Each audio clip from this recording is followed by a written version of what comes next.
Hey, what's going on YouTube? This is Sever7 and today we are taking a look at the Ketuo knives Triad V2, and that's with the ultimate goal of seeing if this is worth adding to your collection or your daily carry.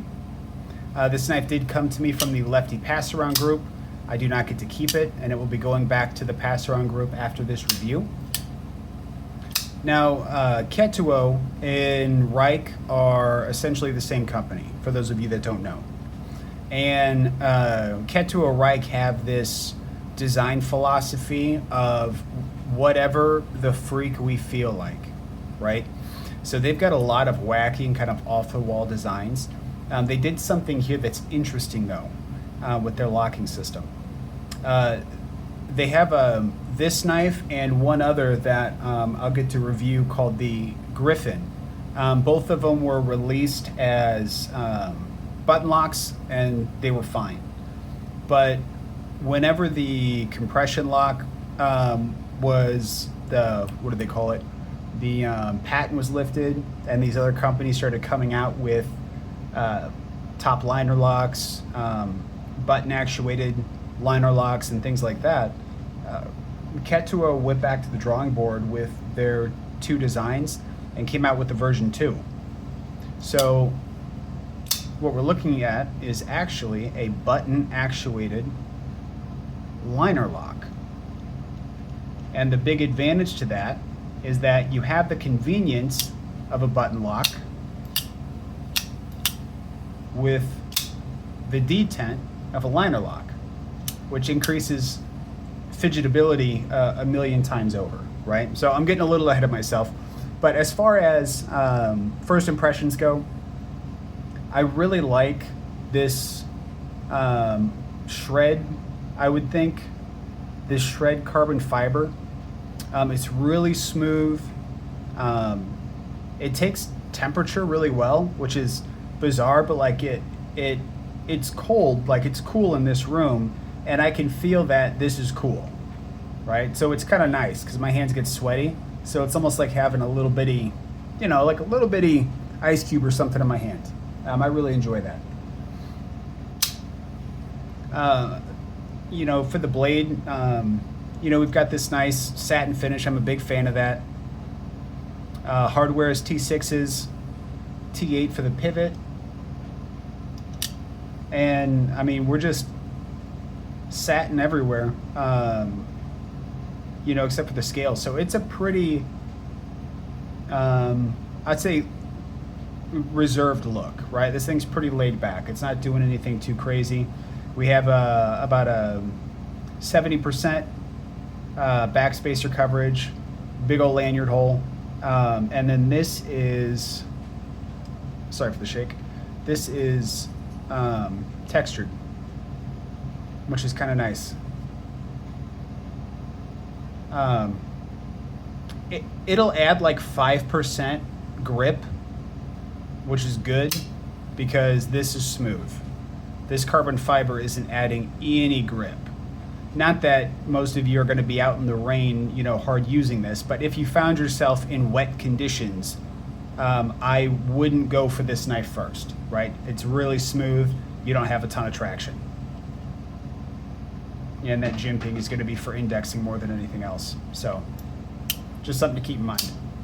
Now, as far as the ear goes, comfortable. Pocket clip is going to be a hot spot. Not a bad one, not like super bad, but it's not melting into my hand, right? I can definitely feel it.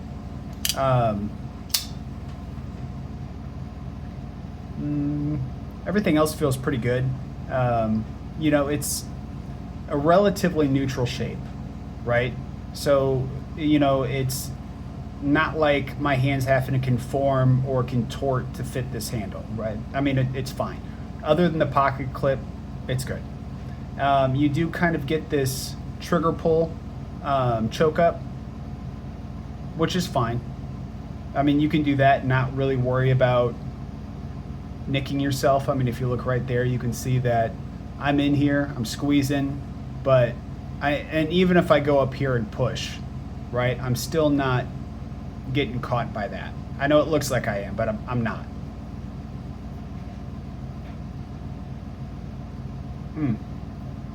So ergonomics are good. This thing feels light as a feather, like crazy light. Definitely something that, I mean, it's not bug out light, but it feels pretty darn close. Fairly balanced as far as weight goes, not that it matters. I'm gonna guess early, and I'm just gonna say I think this is like, I'm gonna say 3 ounces, flat. Now, as far as the blade shape goes, this is an aggressive blade shape, and I actually really like it. We've got this harpoon tanto with kind of this non-committal second point here. This is going to come out after a few sharpenings, and then you're going to be left with a harpoon drop point, essentially. We have this really nice window for flicking. We have the thumb studs, so you can kind of pick and choose where you want to be, which is nice. You can thumb flick out of the hole. I would thumb flick from the stud, and then for the reverse flick, both methods feel good. This thing is a crispy D10, like a solid D10. Yeah. The action on this is phenomenal. The acoustics, amazing. Like, it's so satisfying. Okay. It's so satisfying.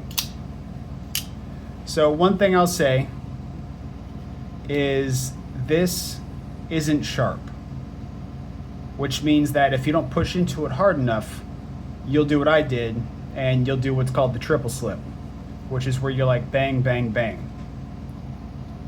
It never happens twice, it never happens 4 times. It's always in 3s, triple slip. But if you're not lazy about it, like I just was, you can get in there and pretty easily do this all day long.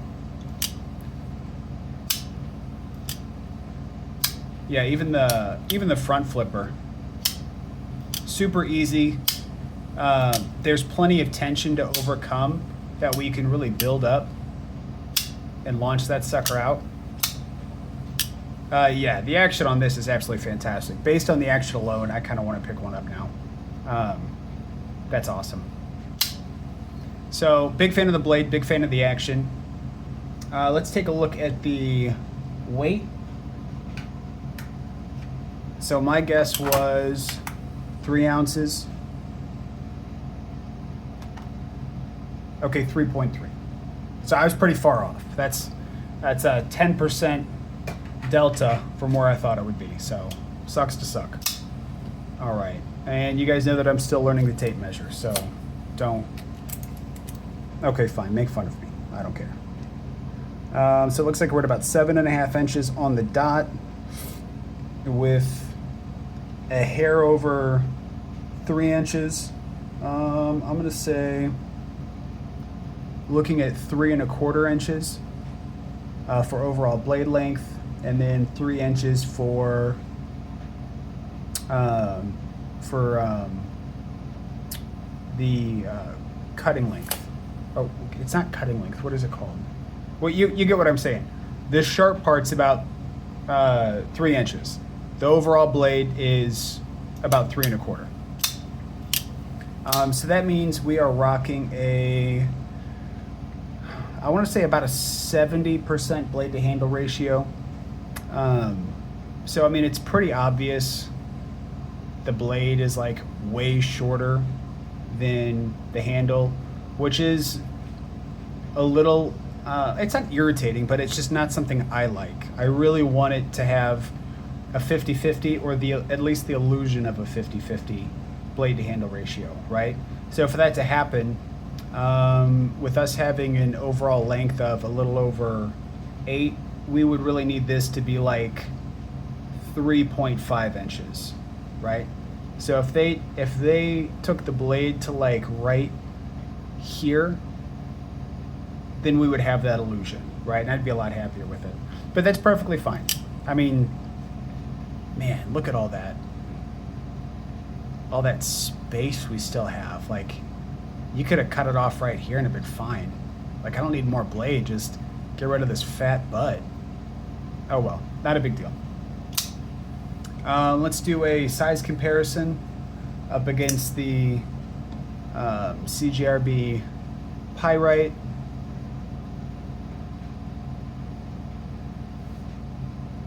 Let's do it up against the Concept Fermi. All right, so we're coming in bigger than both of those. Let's also go ahead and put it up against the Bird Blades full-size Sweeney. All right, so we're coming in a little under the Bird Blade Sweeney, bigger than the Pyrite. And one last one, the Migaron Mini Akri. So by no means is it a big knife. You know, I don't think people would call the Sweeney particularly a big knife either. Man, this just something about this gray G10 and this like coated blade. Just, and it's crazy too because they're matching pattern, but this is Tenable / Concept and this is Migaron.